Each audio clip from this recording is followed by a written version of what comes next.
Bismillahirrahmanirrahim. Assalamualaikum warahmatullahi wabarakatuh.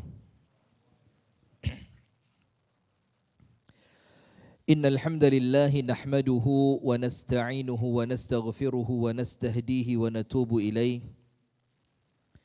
Wa na'udzu billahi min syururi anfusina wa sayyiati a'malina. Man yahdihillahu fala mudilla lahu wa man yudlil falan tajida lahu waliyan mursyida. Ashhadu an la ilaha illallah wahdahu la syarika lah wa ashhadu anna Muhammadan abduhu wa rasuluh sallallahu alaihi wa ala alihi wa ashabihi wa man walah. A'udzu billahi minasy syaithanir rajim. Ya ayyuhalladzina amanu taqullaha haqqa tuqatih wa la tamutunna illa wa antum muslimun. Allahumma inna nas'aluka ilman nafi'a wa rizqan tayyiba wa amalan salihan mutaqabbala. Allahumma anta rabbi la ilaha illa anta khalaqtani wa ana abduka wa ana ala ahdika wa wa'dika mastata'tu. A'udzu bika min syarri ma sana'tu abu'u laka bi ni'matika alayya wa abu'u bi dhanbi faghfirli fa innahu la yaghfiru dzunuba illa anta wa ba'du. Jamaah sekalian, alhamdulillah, puji dan syukur kita haturkan kepada Allah atas limpahan nikmat yang Allah karuniakan kepada kita, sehingga di malam hari ini kita dipertemukan oleh Allah Subhanahu wa taala di dalam majelis yang mulia ini dalam rangka menjalankan salah satu di antara perintah Allah Subhanahu wa taala yang ini merupakan perintah wajib, yaitu talabul ilmi. Kita memohon kepada Allah Ta'ala, kita berdoa kepada Allah dan meminta kepadanya, semoga apa yang kita amalkan, semoga apa-apa yang kita niatkan dan kita lakukan di malam hari ini benar-benar mendatangkan ridha dari Allah untuk kita bersama. Amin. Dan amalan ini diterima dan dicatat oleh Allah sebagai ibadah. Amin ya rabbal alamin. Salawat beriring salam semoga tercurahkan kepada uswah kita, suri tauladan kita dan kekasih kita bersama, Nabi besar, Nabi agung, An-Nabi Muhammad sallallahu alaihi wasallam, beserta seluruh keluarganya, beserta seluruh istrinya, beserta seluruh sahabatnya, dan seluruh di antara umat dan pengikutnya yang setia menjalankan sunnah, tuntunan dan ajarannya ila yaumil qiyamah. Hadirin sekalian, di malam hari ini kita melanjutkan kembali masih muqaddimah dari kitab Al-Wabilus Sayyib min Kalimit Tayyib oleh Al-Imam Ibnul Qayyim Al-Jauziyah rahimahullahu ta'ala rahmatan wasi'ah. Yang pertama, Al-Imam Ibnul Qayyim Al-Jauziyah menunjukkan kepada kita mengenai atbaqus sa'adah, 3 perkara yang menunjang kebahagiaan. Dan 3 perkara itu, yang pertama adalah seseorang apabila mendapatkan nikmat dia bersyukur, maka perlu belajar apa? Syukur. Yang kedua, apabila dia mendapatkan ujian dia sabar, maka perlu belajar sabar. Dan yang ketiga, apabila dia berdosa, namanya juga manusia, tidak pernah luput dari kesalahan dan dosa, dia segera beristighfar. Kemudian dari Sayyidul Istighfar disebutkan oleh Al-Imam Ibnul Qayyim Al-Jauziyah ada 2 sayap ibadah. Yang ini merupakan pondasi sempurnanya ibadah. Yang pertama, musyahadatu al-minnah. Jadi kita mengakui besarnya anugerah yang Allah berikan kepada kita, ibadah karena Allah, mampu taat karena Allah, mampu baca Quran, tahajud, puasa, semuanya karena siapa?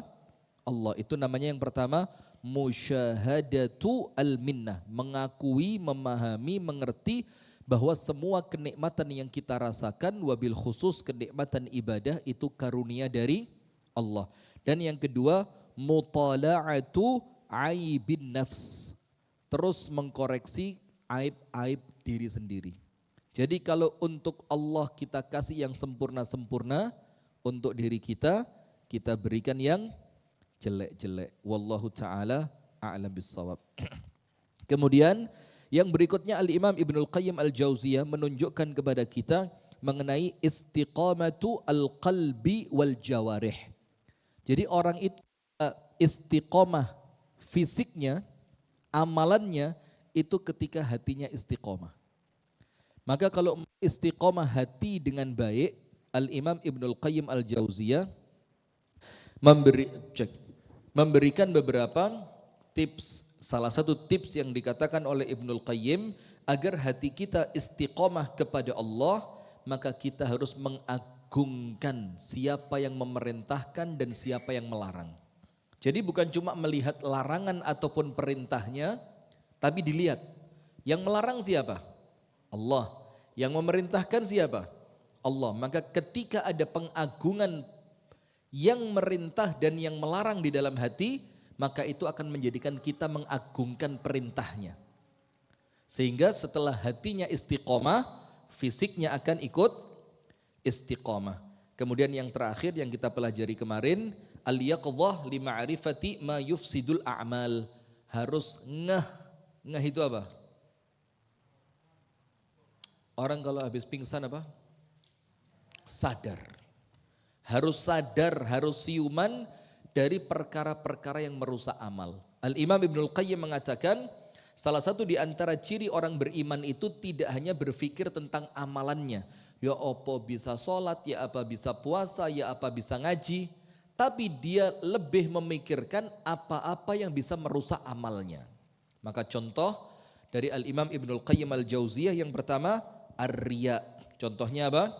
Riya yaitu asyirkul asghar, syirik kecil. Itu merusak amal.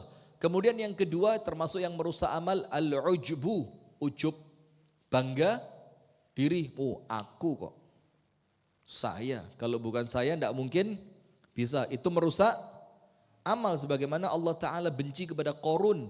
Ketika Qarun mendapatkan karunia, Qarun lupa kepada Allah. Qarun mengucapkan apa? Innama utituhu ala ilmin indi. Saya dapatkan semua ini karena apa? Karena ilmu saya. Sampai pun Nabi Sulaiman alaihi salam oleh Allah diberi pelajaran. Ketika mulai lupa kepada Allah, ketika akan, bahasanya apa ya? Saya ngomong apa adanya aja ya. Ketika mau menjima istrinya, mau mengumpuli istrinya. Berapa jumlah istrinya? Berapa? 100.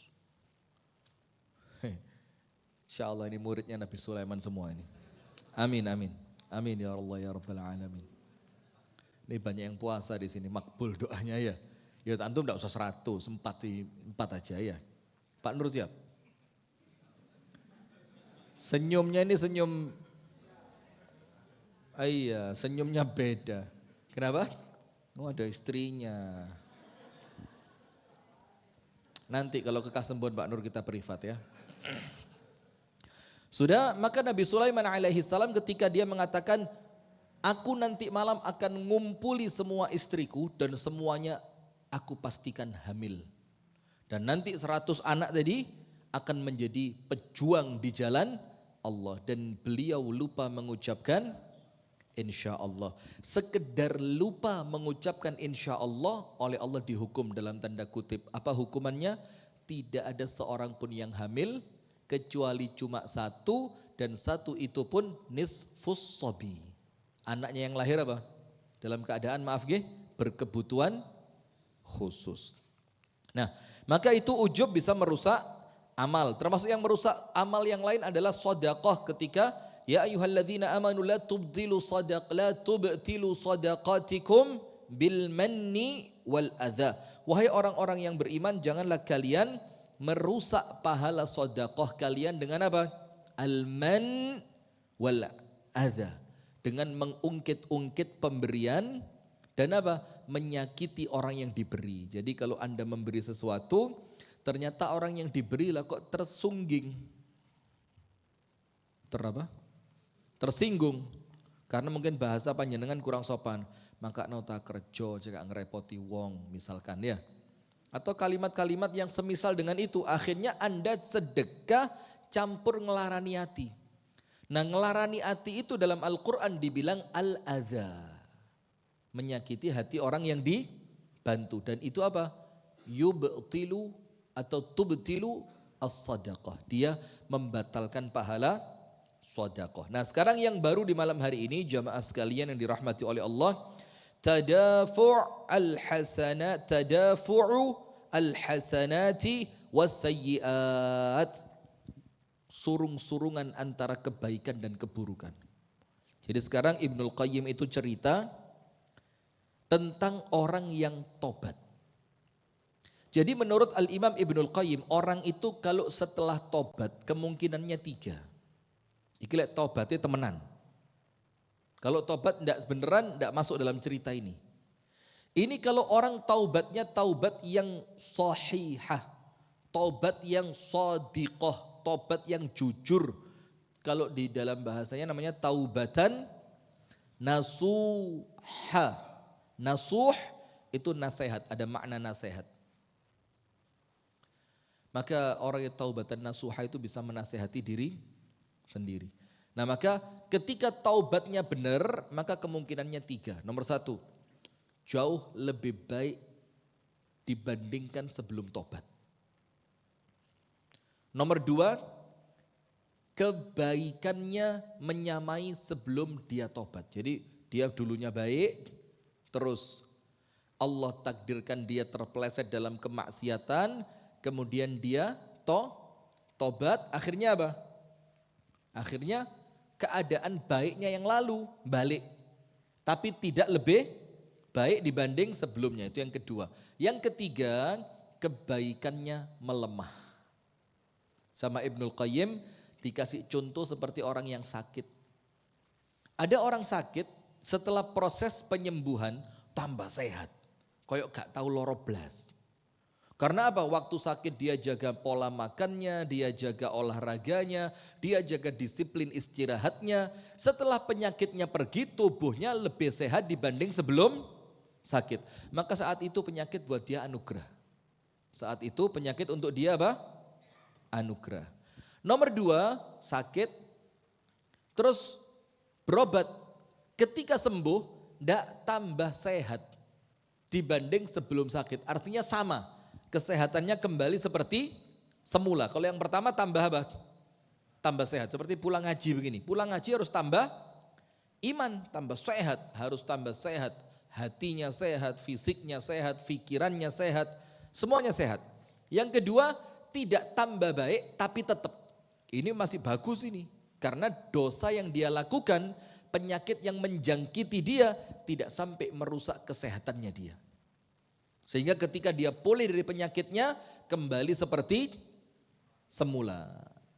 Dan yang ketiga, sembuh, sehat walafiat. Na'udzubillah min syarri dzalik. Kemudian ya mungkin kena serangan stroke. Mudah-mudahan semuanya sehat ya. Amin. Dijauhkan dari penyakit-penyakit yang buruk. Allahumma amin. Setelah melalui proses penyembuhan, sembuh. Tapi tidak bisa pulih seperti sebelumnya. Biasanya lek mangan kuat rong piring, saiki sak sendok wis krasa wareg. Biasanya nyetir dari Malang sampai Sawo Jajar Malang ya. Dari Malang sampai Pandaan biasanya seger, tidak ada perasaan capek. Sekarang Malang Pandaan mandek ping 4 ngerokok rong lencer. Artinya fisiknya apa? Menurun walaupun penyakitnya sudah sembuh. Nah itu kira-kira yang mau kita bahas di malam hari ini. Tadafu'ul hasanati was-sayyi'at. Walam yazal fi nafsi fi hadhihi al-mas'alati walam azal harisan ala as-sawabi fiha. Wama ra'aitu ahadan syufiya fiha. Kata Ibnul Qayyim, saya ini sampai sekarang terus berpikir tentang masalah ini.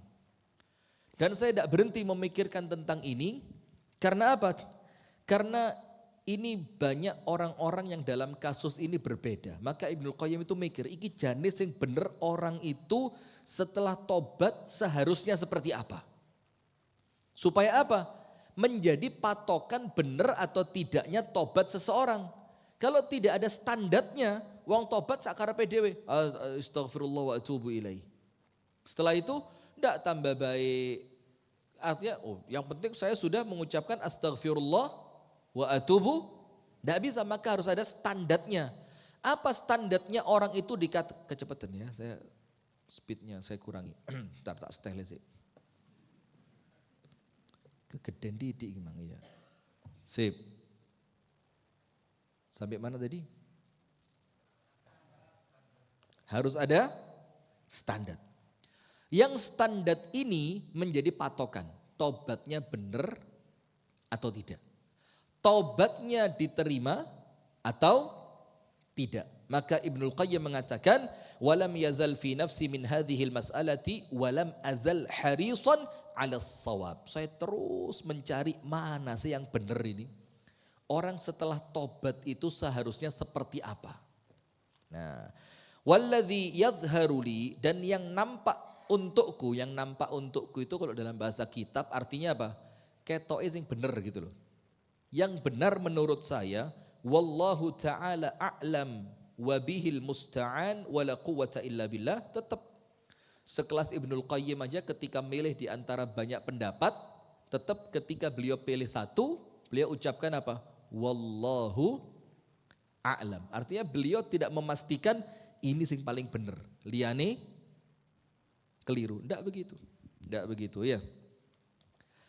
Annal hasanat was sayyiat tatadafa' wa tataqabal wa yakunul hukmu fiha lil ghalibi wa huwa yaqharul maghlub wa yakunul hukmu lahu hatta ka'annal maghlub lam yakun. Antara dosa dan kebaikan dan keburukan itu gelut. Gelut itu apa? Saling berhadapan, saling memerangi, dan mereka saling menghadang. Dan itu terus terjadi selama 24 jam dalam sehari sampai manusia nanti endingnya meninggal dunia. Maka tahu kan riwayatnya, orang itu kalau mau meninggal itu ceritanya kan dalam keadaan seperti orang haus banget. Iya enggak? Terus setan datang membawa apa? Satu teko air yang tekonya itu kemeringet. Ngerti kemeringet? Anda kalau bikin minuman dingin ya apa? Luar itu biasa keluar nanti di bulan Ramadan nanti. Bulan Ramadan setengah luru awan, jam 1 awan langsung itu sirup marjan, ono ketokan nanas, ada potongan apa? Semangka, ada melonnya, itu terus apalagi sekarang kan sudah mulai teknologi sudah mulai bagus banget ya, sehingga sampai di videonya WA itu ngelek itu muni, klak, klak, klak, klak. Terakhirnya apa? Itu ganggu banget kalau di bulan Ramadan, maka tidak boleh ya, jangan dilakukan. Oh tidak apa-apa, ngetes iman nih, lek posone tenanan ya gak kepingin, ya bukan begitu juga, iya. Ya kan gak mungkin orang ke masjid disuguhi wong wedok, lek sholatmu genah gak mungkin kepingin, ini kan ngawur ya. Jadi jangan begitu, jadi bikin Ramadan itu ya betul-betul nuansanya itu nuansa apa? Ibadah. Kata Ibnul Qayyim, dan menurutku yang benar adalah bahwa orang itu setelah tobat keadaannya tetap antara kebaikan dan keburukannya tetap perang. Jadi bukan kemudian orang itu setelah tobat moro-moro api kayak malaikat 100%. Ya enggak juga. Atau setelah tobat karena dia terlalu overthinking tentang dosanya, akhirnya ibadahnya lemah, wis gak mungkin diterima wis mbek Gusti Allah. Gak usah sholat wis percuma, wingi wis ngelakoni dosa gede. Iya enggak? Maka kata Ibnu Qayyim, la hadza wa la hadza. Tidak yang kemudian dia menjadi orang yang seperti malaikat, tidak juga dia seperti iblis yang telah melakukan dosa besar. Tapi keadaan orang setelah bertobat tetap dalam keadaan seperti semula, antara kebaikan dan keburukan masih saling apa? Berhadapan. Ila yaumil qiyamah, sampai hari kiamat. Dalam artian kalau kiamat di sini kiamat apa? Sukun. Kiamat sughra, kiamat kecil, yaitu artinya apa? Kematian. Dan hebatnya di sini kata Ibnul Qayyim, Dan yang zahir menurutku itu apa? Siapa yang lebih banyak itu yang menang dan yang kalah seakan-akan gak direken sama Allah. Begini, nanti kita di Yaumil Qiyamah itu salah satu yang kita lewati itu apa? Mizan. Mizan itu apa? Timbangan. Nah timbangan itu fungsinya apa? Untuk melihat mana lebih dominan baiknya atau buruknya. Kalau cari orang baik tidak punya keburukan, ketemu enggak sekarang? Wapi tok mulai melek meripat tangi turu sampai meremane. Wapi kabeh. Ada yang ketemu? Oh, jangan nyebut saya ya, itu di luar cerita itu. Astagfirullah wa atubu ilaihi. Nah, enggak akan ketemu. Lah terus makanya itulah fungsinya kemudian yang namanya apa? Mizan, timbangan. Nah, ketika kebaikannya yang lebih dominan, maka orang itu tempatnya di mana? Pertanyaannya, terus hukuman dari dosanya dia apa? Katanya, فَمَنْ يَعْمَلْ مِثْقَالَ ذَرَّةٍ خَيْرًا يَرَهُ وَمَنْ يَعْمَلْ مِثْقَالَ ذَرَّةٍ شَرًّا يَرَهُ. Terus dosanya dia berdampak apa? Ayo. Apa? Loh enggak, maksudnya ya kalau diampuni kan jelas karena setelah ditimbang ternyata menang pahalanya orangnya masuk surga. Nah sekarang yang pertanyaannya Bu Zahroh, terus dosa ini berdampak apa? Katanya wa may ya'mal mithqala dzarratin syarran yarah. Apa coba?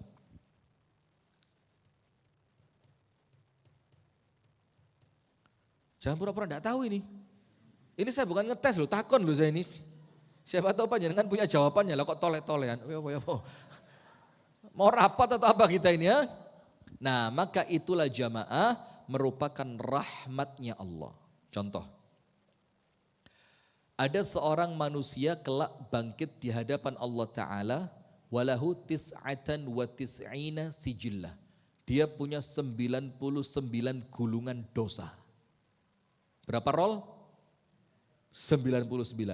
Satu gulungannya itu kalau di bahasa Inggrisnya itu dijelentrek nih gitu loh. Kalau dia dihamparkan, wih keren bahasanya. Dihamparkan itu ujungnya itu sepanjang mata memandang. Dan itu full isinya apa? Dosa kabeh. Dan kalau ibu-ibu riba, maitu, riba, ngilokno, riba, rasan-rasan, riba, fitnah, riba, riba menang top 10 itu. Nomor 1 teratas ya. Dan dia punya bukan cuma satu, punya berapa? 99. Ketika seorang hamba ini ngelihat, ya Rabb, halak tuh katanya dia. Wah remuk saya ini, neraka. Ternyata apa?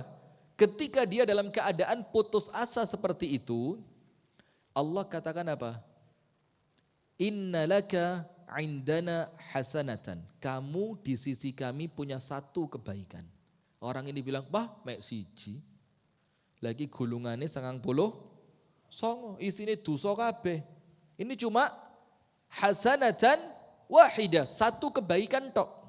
Terus Allah mengatakan, wala dzulmal yaum, hari ini tidak ada satu orang pun yang dizolimi. Artinya kalau kamu punya kebaikan, kebaikanmu pasti ditampakkan. Nah apa yang terjadi jamaah? Kemudian Allah keluarkan apa? Bitokoh.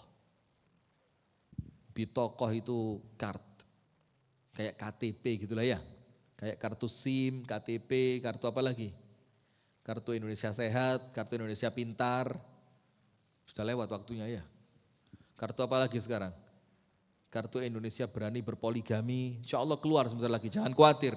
Pokok kartu itu panjenengan dapat, istri nolak tidak jadi masalah. Lanjut. Dukung saya tidak panjenengan untuk keluarin kartu itu. Jadikan saya wali kota Malang. Nanti insya Allah laki-laki sak Malang tak kasih kartu izin poligami. Keep kartu izin poligami. Setuju bapak-bapak?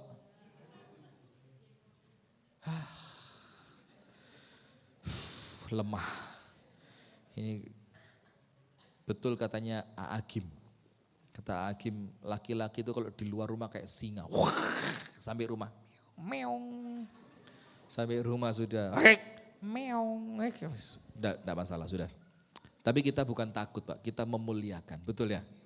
Memuliakan. Jadi antara memuliakan dan takut itu memang beda tipis ya, tipis. Tapi kita yang memuliakan, bukan yang takut ya. Karena kalau takut, wong lanang, wong wedok tenaganya kuat siapa? Laki-laki. Tapi sudahlah. Ketahuan. Sudah, maka oleh Allah dikeluarkan satu kartu. Wa maktubun fiha, tertulis di kartu tadi, la ilaha illallah. Terus kata Allah apa? Ini loh kebaikanmu, ayo ditimbang. Itu laki-laki putus asa, waduh ya Allah, sekarang tak delok wis. Kartu tipis, dosane wakeh. Kata Allah, oh tunggu dulu. Ini kartunya tipis, tapi yang tertulis di kartu ini sesuatu yang besar. Ketika ditimbang ternyata kalimat la ilaha illallah jauh lebih berat dibanding dosanya dia yang 99 gulungan tadi. Dan tidak menutup kemungkinan diantaranya banyak dosa besar. Nah pertanyaannya terus dosanya kemana ya Allah? Ya itulah rahmatnya Allah. Sehingga memotivasi kita wa atbi'is sayyi'ata alhasanata tamhuha. Kalau selesai berbuat keburukan, tapi ingat bukan dalam rangka meremehkan dosa. Hati-hati, meremehkan dosa itu dosa yang lain. Jadi Anda dosa, terus dosanya diremehkan, itu dosa baru lagi itu. Jadi ketika seorang mukmin itu berdosa, tidak boleh sifatnya seperti orang Yahudi. Kalau orang Yahudi itu berdosa, mereka mengatakan apa? Lan tamassanan nar illa ayyamam ma'dudat. Alah dosa cilik, kalaupun gara-gara dosa ini saya masuk neraka, paling cuma beberapa hari, ya 1, 2, 3 hari. Setelah itu saya masuk ke surga. Ternyata karena omongan itu mereka kekal di neraka. Nah, tapi kemudian oleh Nabi Muhammad dimotivasi, ittaqillaha haitsuma kunt. Teruslah kalian bertakwa kepada Allah dimanapun kalian berada. Dan terus diterjemahkan sama Nabi, apa sih bertakwa itu? Wa atbi'is sayyi'ata alhasanata tamhuha. Orang bertakwa itu bukan orang yang tidak berdosa. Kenapa? Setelah Nabi Muhammad ngomong tentang takwa, dilanjutkan tentang dosa. Dan iringilah perbuatan burukmu dengan perbuatan baik. Sebagai apa? Tamhuha. Setip. Sebagai apa? Setip. Panjenengan ngalami enggak setip pensil pakai karet? Gak duwe-duwe. Terus nanti lewes wireng ketambahan kena itu, waduh kertasnya rusak, kudu nangis rasanya. Panjenengan ngalami itu? Ya Allah, masa-masa itu ya. Tapi saya enggak. Saya dulu enggak pernah pakai petelot, saya langsung spidol saya. Dulu saya enggak tahu keliru. Sudah, maka Rasulullah mengatakan bertakwalah kamu kepada Allah dimanapun kamu berada.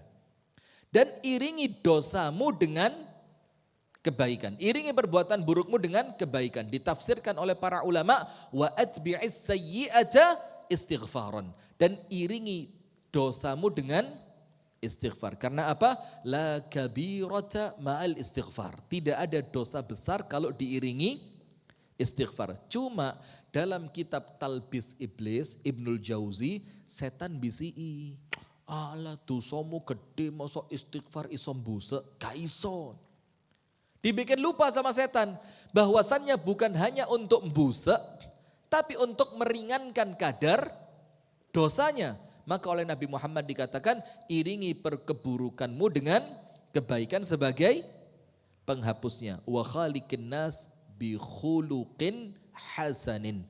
Dan pergaulilah manusia dengan pergaulan yang baik. Nah terus apa makna faman ya'mal mithqala dzarratin khairan yarah wa man ya'mal mithqala dzarratin syarran yarah. Untuk syarran yarah Anda buka hadisnya Ibunda Aisyah. Ketika Ibunda Aisyah itu tanya sama Nabi Muhammad, ya Rasulullah, ya apa sih hisab dengan hisab yang mudah, hisaban yasira. Itu kan ada dalam surah Al-Ghasyiyah, di akhirnya apa? Inna ilaina iyabahum, thumma inna alaina hisabahum. Ada sunnah mengucapkan apa? Allahumma hasibni hisaban yasira. Allahumma hasibni hisaban yasira. Ya Allah, hisablah aku dengan hisab yang mudah. Apa kata Nabi Muhammad? Hisaban yasira itu al-'ardh. Al-'ardh itu apa? Mek diduduk notok. Sama Allah apa? Diduduk no. Kilo. Ketok pora. Dosamu iki lho, sedina sak kitab ora cukup. Tapi setelah itu apa? Aku tutup di dunia dan aku ampuni di akhirat. Itu namanya hisaban yasira. Tapi kalau sampai ditanya sama Allah, kena apa? Kapan? Apa alasanmu? Dibilang apa? Manukishal hisab udzib. Orang yang ketika hisab oleh Allah diinterogasi, apa bahasa bagusnya? Orang yang ketika hisab itu oleh Allah diteliti betul, kenapa? Apa alasanmu? Sama siapa? Ini rezeki dariku, kenapa dipakai ini? Maka udzib, orang itu pasti diazab. Nah, maka kalimat faman ya'mal mithqala dzarratin syarran yara itu cuma apa? Ditampakkan. Nah, disitulah kemudian muncul perbedaan antara al-maghfiratu wal-'afwu. Kalau al-maghfiratu yang dihapuskan dosa, yang dihapuskan hukumannya. Itu apa? Maghfirah. Maka orang yang ditampakkan kepadanya dosanya itu cuma dapat maghfirah. Tulisannya masih ada. Tapi kemudian kalau al-'afwu yang doa ketika puasa, Allahumma innaka 'afuwun tuhibbul 'afwa fa'fu anni. Itu boleh enggak dibaca di luar puasa? Ya nemen bolehnya. Bukan cuma dibaca ketika puasa. Sama seperti Sayyidul Istighfar. Anda tahu kan? Sayyidul Istighfar itu kalau ngomong dalil patennya, satu pagi, satu sore. Boleh enggak kalau Sayyidul Istighfar diwoco terus? Loh, dalilnya pagi satu, sore satu. Pura-pura enggak tahu. Ini orang-orang tawaduk semua ini. Kenapa? Boleh. Ustadz, kenapa boleh? Karena keumuman dalil perintah memperbanyak beristighfar.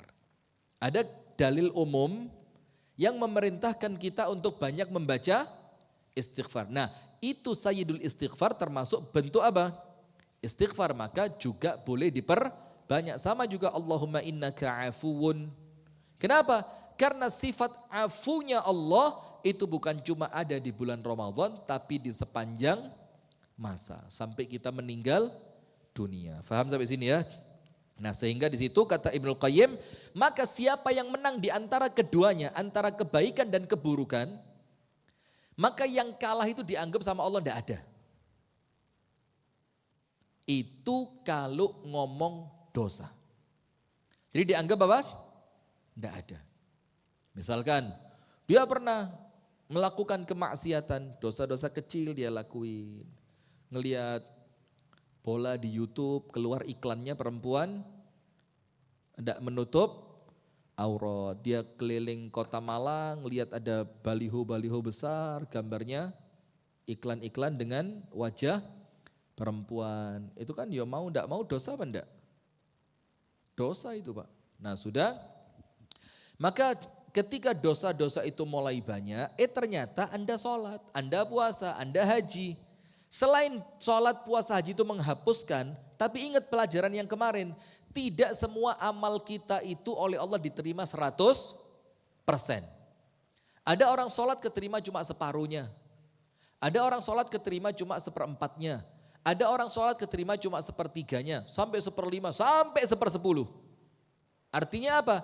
Seperti ketika orang puasa Muharram, puasa apa? Asyura, kan fadilahnya menghapus dosa setahun yang lalu. Apakah pasti setahun? Kata Ibnul Qayyim kemarin, tidak mesti setahun.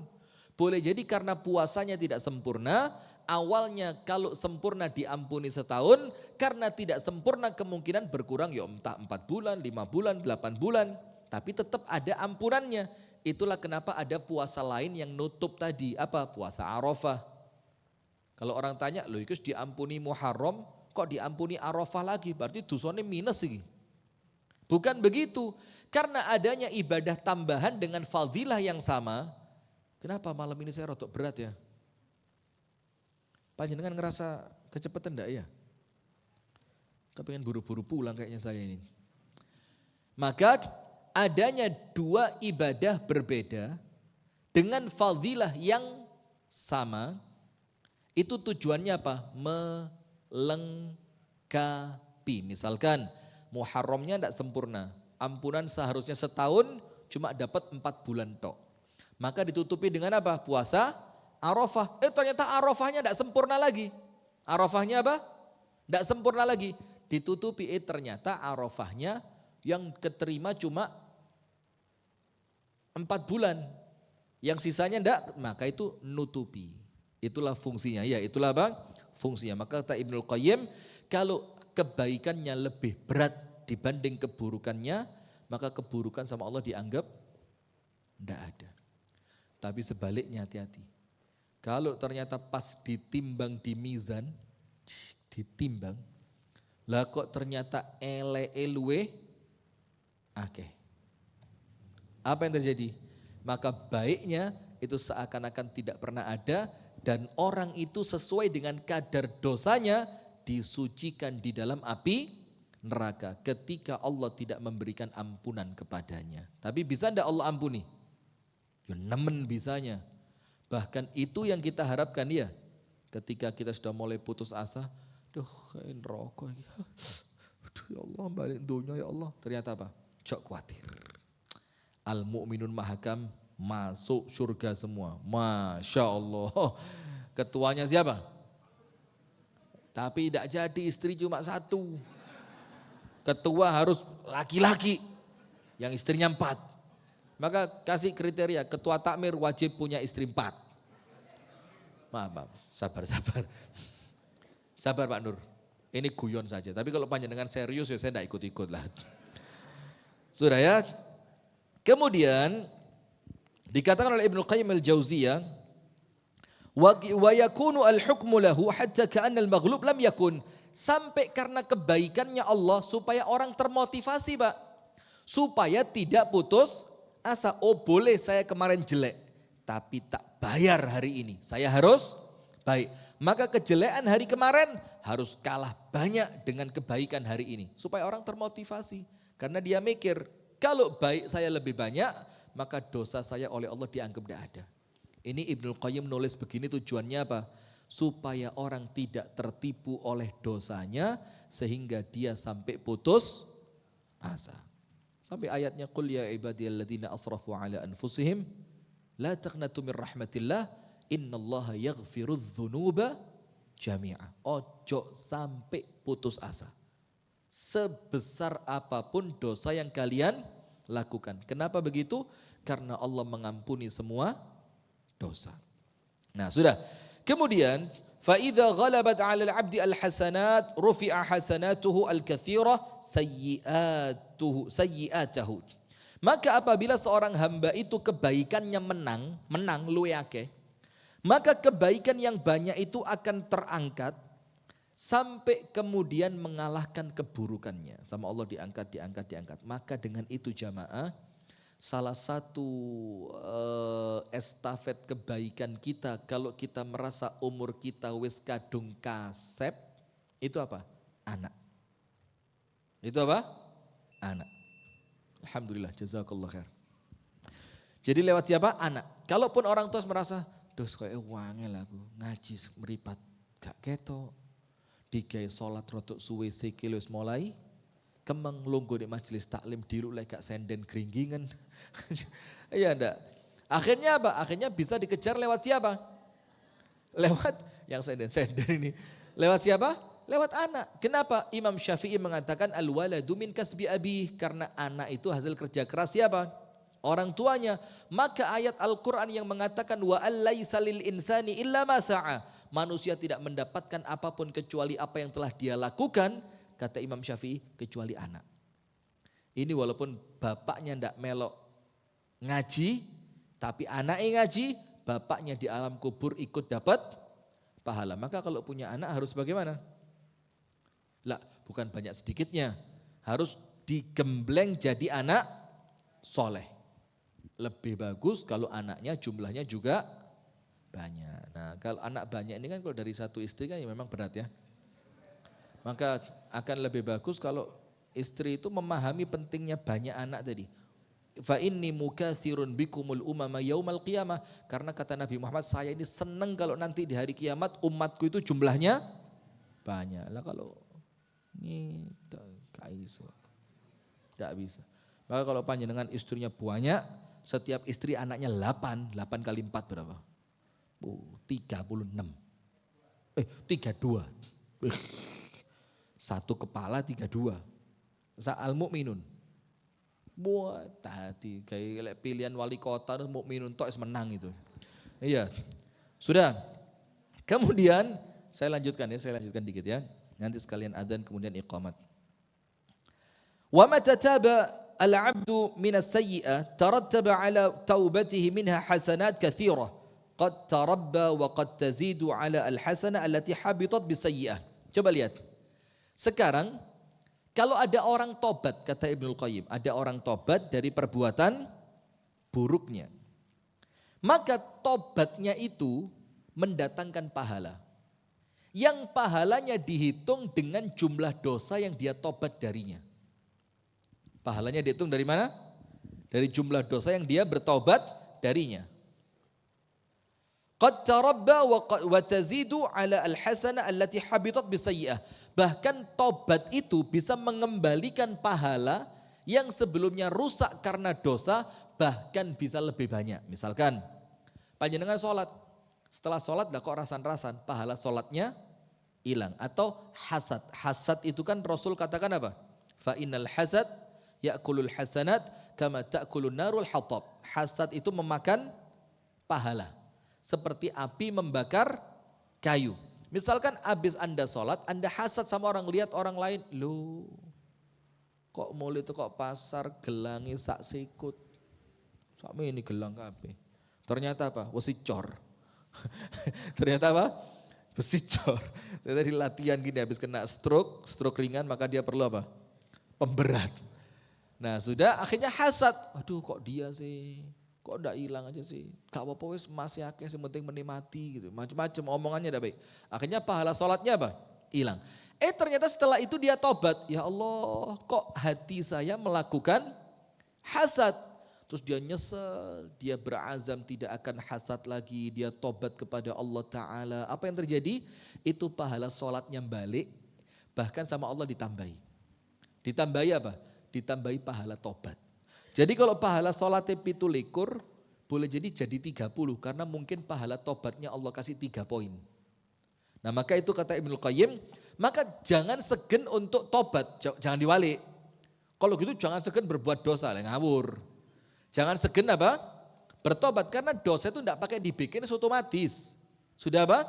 Otomatis. Nah maka jangan pernah segan bertobat. Kroso dosa, tobat. Kroso dosa, tobat. Dan banyak orang salah faham, Ustadz, yang diseringkan itu istighfar bukan tobat. Ya ini ya keliru maneh. Yang dipersering itu ya istighfar juga tobat. Karena Nabi Muhammad ini wa inni astaghfirullah wa atubu ilaih. Aku istighfar dan bertobat kepada Allah. Sehari berapa? Akthar min sab'ina marrah. Luweh akeh dari 70. Lebih banyak dari 70. Tobat tuh ini Bu. Dalam keadaan tidak pernah punya dosa. Karena apa? Tingkatan tobat ada 3. Nomor 1 tobat karena dosa. Nomor 2 tobat karena tidak sempurnanya ibadah. Nomor 3 tobat sebagai bentuk ibadah. Nomor 1 apa? Tobat dari dosa. Ya umum. Karena apa? Kalau tidak mau tobat malah aneh. Wa man lam yatub faulaika humudz zalimun. Orang yang tidak tobat maka dia orang yang zalim. Itu yang pertama. Yang kedua, tobat dari tidak sempurnanya ibadah. Maksudnya apa? Itulah kenapa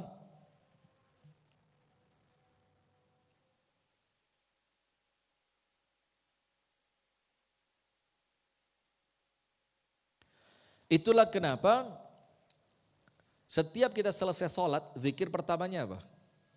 Istighfar. Kita keluar kamar mandi, doanya apa? Alhamdulillah Allahumma lego.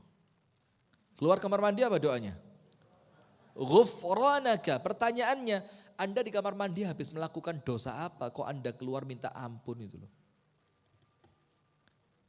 Bukan melakukan dosa, tapi merasa bersalah karena kita tahu tujuan kita diciptakan untuk ibadah. Di kamar mandi ibadah kita terhenti. Ada sholawatan kamar mandi, sallallahu ala Muhammad, sallallahu. Kan tidak mungkin. Atau Anda baca Quran, apalagi. Nah, maka karena Anda ngerti tujuan Anda hidup itu untuk ibadah, lah kok di dalam sana Anda tidak bisa ibadah. Maka Anda beristighfar kepada Allah karena Anda lalai dari tujuan penciptaan. Itulah kenapa makruh berlama-lama di kamar mandi. Bukan haram, makruh. Lek nggawa HP bisa jadi haram. Iki wis jeding kesuwen, ketambahan apa? Saya tidak bisa bayangin orang kamar mandi bawa HP itu. Mana angkat tangan yang saya pengen wawancara dengan yang kalau masuk kamar mandi bawa HP. Mana. Ardi. Farid. Izul. Siapa satu ini? Alim. Aril.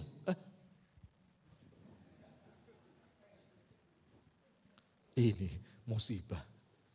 Tapi insya Allah jadi kebaikan. Amin ya rabbal alamin. Nah sudah.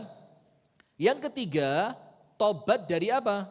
Tobat bukan karena dosa, bukan karena ibadahnya tidak sempurna, tapi tobat dalam rangka beribadah. Kenapa tobat dalam rangka ibadah? Karena tobat itu perintahnya siapa? Ya ayyuhalladzina amanu tubu ilallahi taubatan nasuha. Allah nyuruh kita tobat. Berarti walaupun katakan panjenengan tidak punya dosa, katakan ibadah panjenengan sempurna, tetap panjenengan perlu tobat. Kenapa? Karena salah satu bentuk ibadah kita kepada Allah adalah dengan cara bertobat. Nah maka kata Ibnul Qayyim al-Jauziyah, maka oleh Allah dosa yang dia lakukan kemudian dia bertobat itu dijadikan pahala. Kalau mau dengar ayatnya yang lebih panjang, faulaika yubaddilullahu sayyiatihim hasanat. Orang-orang yang tobat kepada Allah, kemudian dia melakukan amal soleh, itulah orang yang benar-benar tobat kepada Allah, dan Allah akan gantikan dosa yang sebelumnya terkumpul dengan jumlah yang sama, Allah ganti menjadi pahala. Coba kurang baik apa Allah Ta'ala ini. Nah sudah, kemudian penutup di malam hari ini. فإذا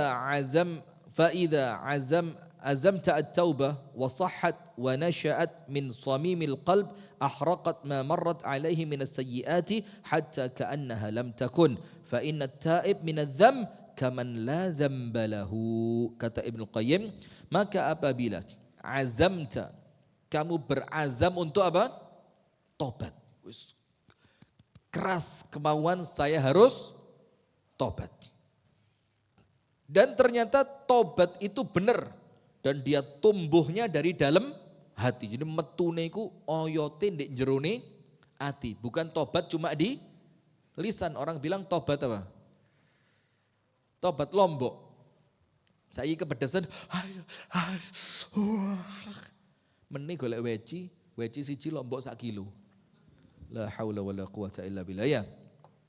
Dan tobat itu munculnya dari dalam hati, yang paling dalam. Maka apa yang terjadi? Ahraqat ma marrat alaihi minas sayyiat, maka tobat yang seperti itu membakar semua dosa yang telah dia lakukan.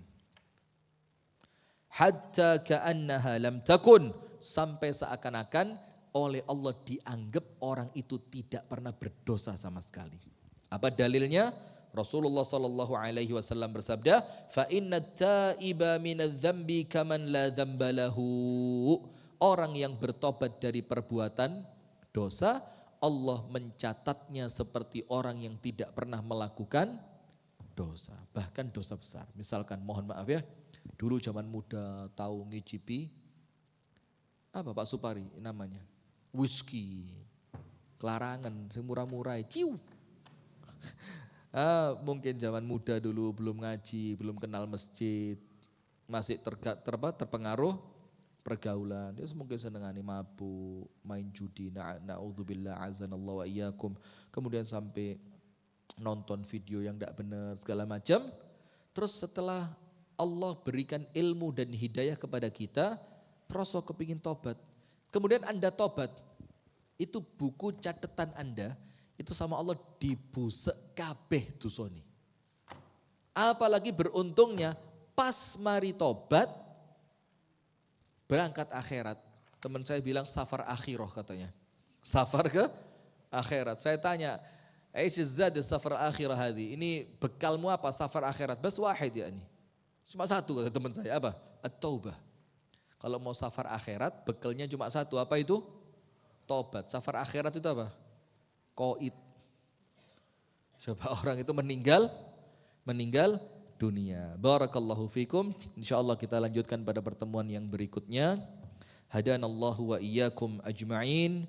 Subhanakallahumma wa bihamdika asyhadu an la ilaha illa anta astaghfiruka wa atubu ilaik. Assalamualaikum warahmatullahi wabarakatuh.